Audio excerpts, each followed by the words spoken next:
काश मैं वो सब होता जो तू औरों में देखती है, या इस दुनिया में कोई और ना होता। काश तू कहती कि रुक जा अब तेरी हूँ मैं, तो मेरे अंदर इतना शोर ना होता।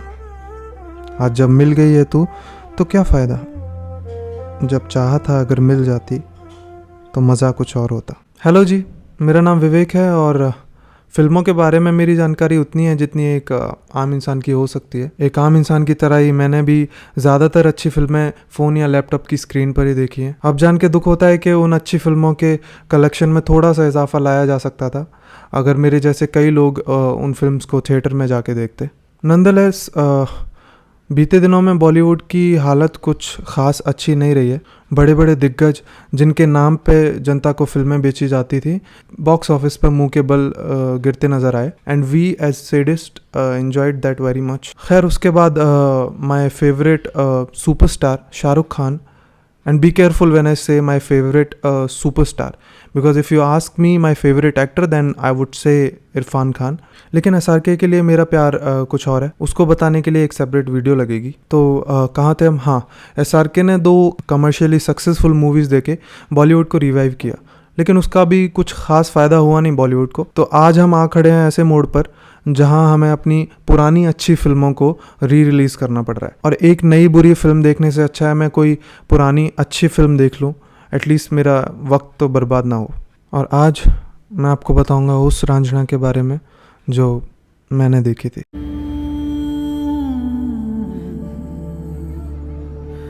I love you. क्या नहीं था इस मूवी में? AR रहमान का म्यूज़िक, आनंद एल राय डायरेक्टर, धनुष। खैर धनुष के बनारसी एक्सेंट को लेके मेरी कुछ अपनी शिकायतें हैं, लेकिन आज ये बौद्धिकता से भरे तंज हम इस फिल्म को नहीं देंगे, क्योंकि आजकल इंटरनेट पे कंटेंट की इतनी अधिकता है कि अगर आप आज ये सोच के नेटफ्लिक्स खोलेंगे चलो कुछ देखते हैं, तो आप कुछ भी नहीं देख पाओगे, बस ढूंढते रह जाओगे। और जब हमने रांझना देखी थी तब कुछ चुनिंदा अच्छी फिल्में आती थी।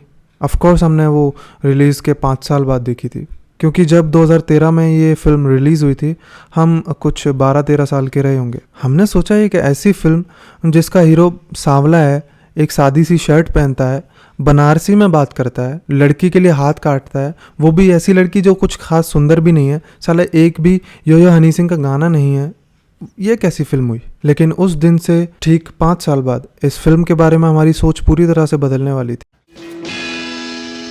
अबे पंडित, मोहल्ले के लौंडों का प्यार अक्सर डॉक्टर और इंजीनियर उठा के ले जाते, क्योंकि ये 17-18 साल की उम्र साली इतनी कमीनी होती है कि पूछो मत। जेब में एक खोटा सिक्का नहीं होता, लेकिन दुनिया जीतने का जज्बा होता है भाई। और एक 17-18 साल के बच्चे के लिए इस फिल्म का कैरेक्टर धनुष एक चिंगारी को हवा देने जैसा काम करता है भाई। तो बस अब बहुत हुआ कॉन्टेक्स्ट, आइए चले देखते हैं।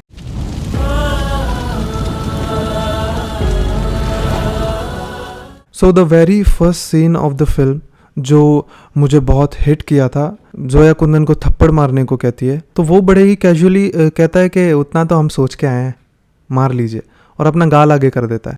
एक थप्पड़ मारेंगे ना तो सारी रंगबाजी निकल जाएगी 1 मिनट में। इतना तो हम सोच के आए हैं, मार दो। What a badass, right? No, the real badass is Zoya here, क्योंकि वो थप्पड़ मार देती है भाई। क्योंकि आप जितना भी यूपी के लौंडों को दबंग दिखा लो, लेकिन जब लड़की की बात आती है तो ये हो जाते हैं गूंगे, मन ही मन में कुड़ते रहेंगे, चिट्ठियाँ लिख लिख के फाड़ते रहेंगे, लेकिन बोलने की हिम्मत नहीं होती। और ये सीन बिल्कुल उसका अपोजिट है। नाम तो बता दो। कल थप्पड़ खाने आना फिर बताएंगे। That's why it hits you there, right there. और ये blunt on your face type के सीन्स का सिलसिला यहाँ नहीं रुकता, ये एक के बाद एक आपको सरप्राइज करता रहता है। और इस फिल्म की खूबसूरती ही वही है, ये किसी को हीरो, किसी को विलन, किसी को एक खांचे में नहीं डालती, ये हर एक कैरेक्टर को वो डेप्थ देती है, हर एक कैरेक्टर को सेंटर में रखती है। इसलिए इस फिल्म के राइटर हिमांशु शर्मा की जितनी तारीफ की जाए कम है। और तो और जब ये फिल्म ख़त्म होती है आपको एक अनकंफर्टेबल सिचुएशन में छोड़ती है, या कहें कि कॉन्फ्लिक्ट के साथ छोड़ती है। कॉन्फ्लिक्ट, वॉर जो आपके भीतर होती है। इस कॉन्फ्लिक्ट शब्द को आप याद रखिएगा, ये कई बार आने वाला है इस फिल्म में। हर एक कैरेक्टर को इस तरह से लिखना कि सीन के एंड में आपको कोई कैरेक्टर बड़ा या छोटा नहीं लगता। हर एक कैरेक्टर की अपनी पर्सनैलिटी है, हर एक कैरेक्टर का अपना एक एटीट्यूड है। फॉर एग्जाम्पल ये वाला सीन, एक धूप सी जमी है निगाहों के आसपास, एक धूप। अब ये सीन आपका एक टिपिकल बॉलीवुड मूवी में होता तो क्या होता? लड़का एक ही बार में बहुत ही अच्छे फ्लो में ये शायरी सुना देता और लड़की पागल हो जाती। लेकिन धनुष इस फिल्म में शायर तो है नहीं, जो घर से रट के आया था उसका बोलना स्वाभाविक है। और जोया भी एक हार्ड टू गेट टाइप्स लड़की है। अच्छा चलो नहीं भी है तो अपने धर्म से बाहर जाके किसी से शादी करने से पहले उसे दाएं बाएं ऊपर नीचे से परखना तो ज़रूरी है। तो वो शायरी के बाद कुंदन और जोया जब थोड़ा करीब आने की कोशिश करते हैं तो जोया को पता लगता है कि कुंदन कोई मुसलमान नहीं है, वो बस मुसलमान बनने का नाटक कर रहा था। नाम क्या बताया था तुमने? रिजवान। वो एक हिंदू है। And again this beautiful scene ends with a conflict. कहा था ना। सो नेक्स्ट सीन में कुंदन अब जोया को स्टॉक कर रहा है। पिछली बार उसने शेरो शायरी करके देखा लेकिन उससे कुछ बात बनी नहीं, तो इस बार वो ट्राई करता है कि उसे डरा के कुछ निकले। तो वो उससे पूछता है कि क्या हुआ, मेरा प्रपोजल एक्सेप्ट क्यों नहीं कर रही? आप कहो तो कलमा पढ़ देते हैं। एंड आई एम श्योर अगर जोया बोल देती तो he would definitely convert himself into Islam. अभी मैंने कन्वर्ट बोला तो आपको बात की गहनता और सीरियसनेस समझ आई। लगा कि कुछ समाज के विपरीत जाने की बात हो रही है। यही तो खूबसूरती है इस फिल्म की लिखाई की कि अगर कुछ गलत भी हो रहा है तो वो गलत लग नहीं रहा है। लेकिन ये सीन यहाँ ख़त्म नहीं होता है। एज आई सेड, इस सीन के अंत में कुंदन अपनी कलाई काट देता है।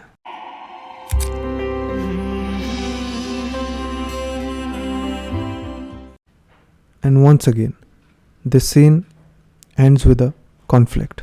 अच्छा, उसी सीन के तुरंत बाद एक सीन आता है जो कि बहुत खूबसूरत है, जिसमें कुंदन अपने कटे हाथ को लेकर डमरू बजा रहा है और एक दूर कहीं एक कोने से बिंदिया उसे देख रही है और सोच रही है कि मेरा फूलों जैसा प्यार इसे नहीं चाहिए, लेकिन किसी एक लड़की के लिए अपना हाथ भी काट सकता है।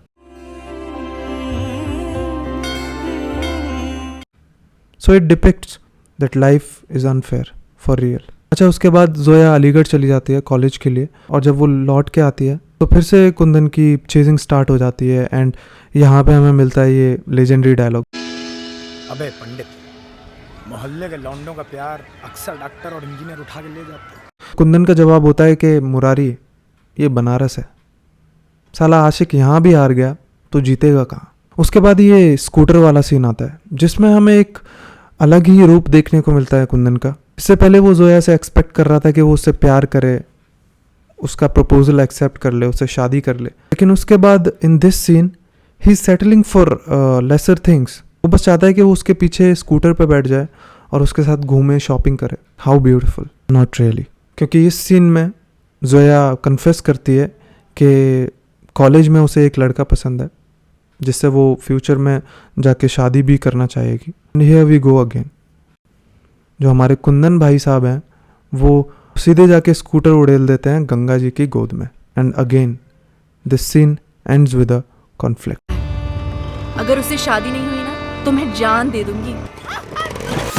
ओके, आप देखिए कुंदन और जोया तो इस फिल्म के सेंट्रल कैरेक्टर्स हैं ही हैं, तो उनका इम्पैक्ट आपके दिमाग पे होना एक स्वाभाविक बात है।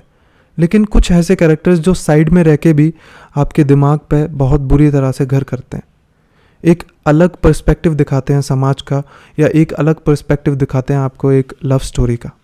जैसे बिंदिया। जैसे इस सीन में देखिए बिंदिया थोड़े से मजाक और गुस्से में कुंदन से बोल देती है कि जा मर जा उस कुतिया के पीछे। मर जा उस कुतिया के पीछे। विदाउट नोइंग कि अंत में तो ये सच में मरने वाला है उसके लिए। और यही बिंदिया एंड में कुंदन के लिए इस सीन में अपनी चूड़ियाँ तोड़ती है। बिंदिया मुरारी सब मुझसे छूट रहा था। क्योंकि पता नहीं राइटर या डायरेक्टर का ये कॉन्शियस डिसीजन था, लेकिन हिंदू सभ्यता में जब भी किसी औरत का हस्बैंड, किसी औरत का पति मरता है तो वो इसी तरह से अपनी चूड़ियाँ तोड़ती है। And how beautiful it was portrayed in this scene. क्योंकि कुंदन के साथ उसकी शादी हुई या ना हुई, लेकिन वो तो कुंदन को शुरुआत से अपना पति मान ही चुकी थी। अच्छा, कॉन्फ्लिक्ट्स के साथ साथ एक और चीज़ है जो इस पूरी फिल्म में स्टार्ट टू एंड कॉन्स्टेंट रही है, एंड दैट इज़ कुंदन की मासूमियत। क्योंकि ये बेवकूफ़ समझ ही नहीं पाता है कि लड़की डे वन से उसमें इंटरेस्टेड नहीं है। हाँ, जोया भी थोड़े बहुत हिंट्स देती है जिसे आज के ज़माने में हम ब्रेड क्रम्बिंग्स बोलते हैं। लेकिन कुंदन की अप्रोच जोया को लेके हमेशा यही थी कि ये प्यार तो करती है लेकिन शायद अपने बाप से डरती है, जो कि बिल्कुल सही नहीं है। वो आपने इस सीन में देखा ही। बिरादरी में हमारी क्या इज्जत रह जाएगी? लड़की पूरे मोहल्ले से इश्क लड़ाती है, उसका कुछ नहीं। तुम चुप, मुंह उठा के यहाँ शिकायत करने चले आए। निकल यहाँ से, चुप। एकदम चुप। उसका आत्मसम्मान कितनी बार छन्नी हुआ। जोया थूकती थी उस पे। वो कुंदन जो बनारस की गलियों में भोलेनाथ की पोशाक पहन के चंदा मांगता फिरता था। वो कुंदन जिसके पास बिंदिया जैसी चाहने वाली थी। वो कुंदन जिसके पास मुरारी जैसा जान छिड़कने वाला दोस्त था। माँ थी, एक खड़ूस बाप था जो अंत में सुपक सुपक के रोता भी है कुंदन के लिए। सब कुछ तो था उसके पास, लेकिन कुंदन तो चले थे आशिक बनने, जोया को पाने। क्या हुआ?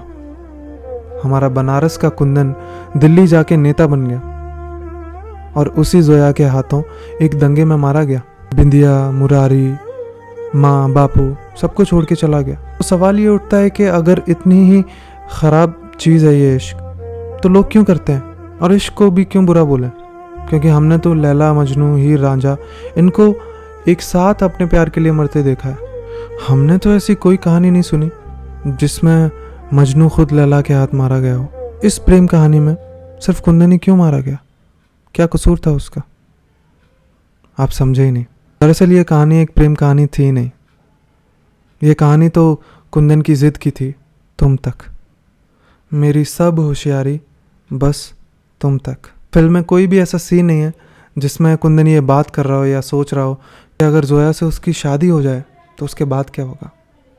वो तो बस जोया को पाना चाहता था। उसकी जिद तो बस जोया तक थी।